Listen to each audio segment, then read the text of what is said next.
How to protest without violence.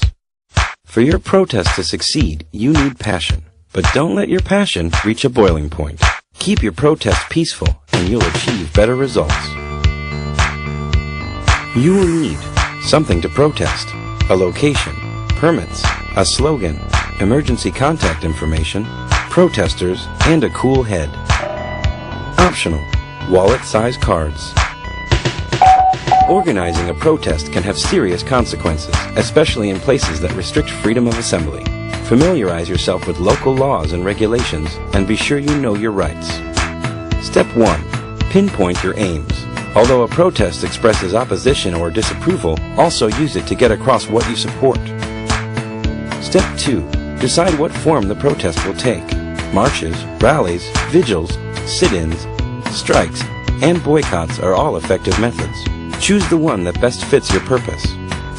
Step 3. Choose a location big enough to accommodate the expected number of protesters. If you can, pick a place with historical or cultural significance. To add symbolic meaning, choose a date for the protest that coincides with the anniversary of a well-known event. Step 4. Investigate local regulations and apply for permits if your group requires them. Step 5.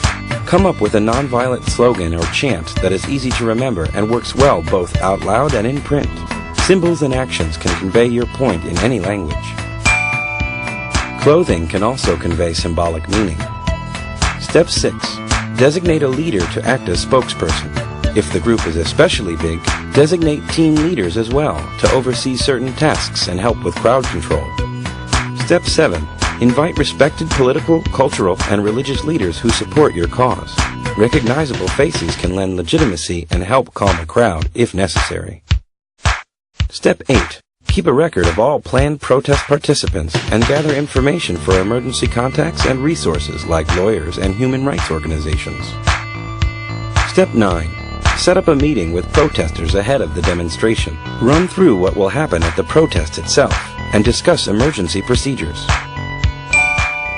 Distribute wallet-sized cards to demonstrators with phone numbers to call for legal and medical help. Step 10.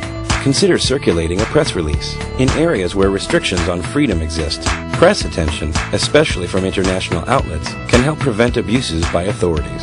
However, keep in mind that the press can also exacerbate tension, and state-run media may have ulterior motives. Step 11.